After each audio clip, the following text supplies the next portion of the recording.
Okay, here goes my attempt to try and bring the data structures together so we fully understand what goes into Progress Tracker, Report Manager, what is required before the other, and what links and activates the different elements of this process. If my understanding is correct, I need to be brought into line, and so that all the information I do from this point is correct. So everything at the moment is linked to a data set. It's driven by the dataset. Dataset is the academic year. If we take a course such as art, it's done in Report Manager, and it's at that time it's linked to a department. Then you can create a group or class which will have an ID assigned to a teacher and a year, which is also done in Report Manager. It's not until you assign students within Report Manager that the opportunity to in Progress Tracker to change the grading structure or the weighting to that particular course that's being run. These are drop down boxes, so it enables you to change the weightings and the grades when this happens. It's linked to year 10 in the class or the group, which is linked to year 10 against the course in the weighting and grades. So if you've got another class, from the course year 10, once you assign the students, then that's automatically linked to the same grading and weighting.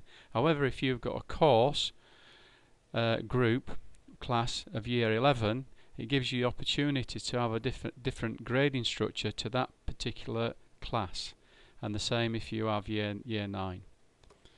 So the same functionality and facility is course, class or group. As soon as they assign a student, you can then assign a grade or a weighting structure. The assessment and banked is linked between the student and the course, and that's done within Progress Tracker. Students can actually be assigned to a form, so through a teacher's ID. A number of forms can be assigned to a house, and the head of the house can be selected from a drop-down box, and that's done through Progress Tracker.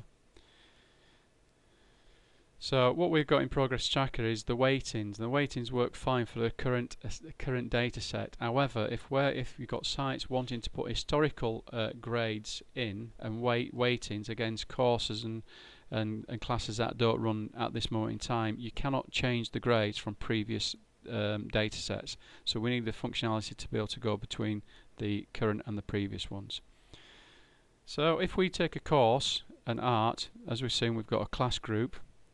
And as soon as we assign the students, we can get grades and weightings. The problem comes when a class or a teacher in the same class is delivering to a group of students different courses at different levels that may have different weightings.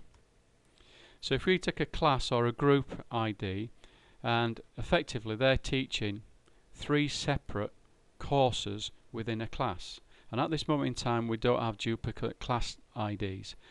I think if we allow duplicate class IDs, then we can have the imports exactly the same as they are now. Effectively, they are teaching different courses within the class.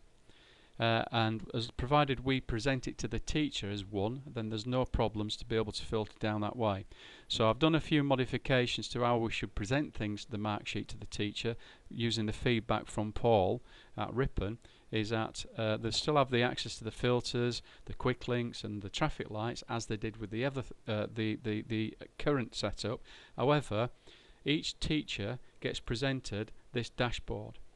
Tells you what assessment period you're on, how many students they've got to do, what data set. If they click all, they get the current layout, which is a list of all the students that they're responsible to report on.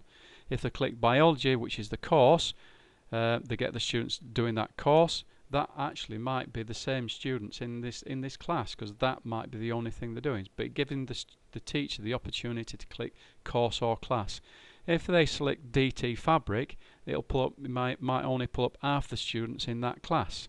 If they do DT plastics, it might pull up the other half. Alternatively, if they click the class, it brings them up both. Either way, they have the opportunity to select either course or class, and we can do this in the background. And I think this way we get it doesn't affect the analysis, and it makes it simple for the import and for us to understand. I hope my understanding is correct. Cheers.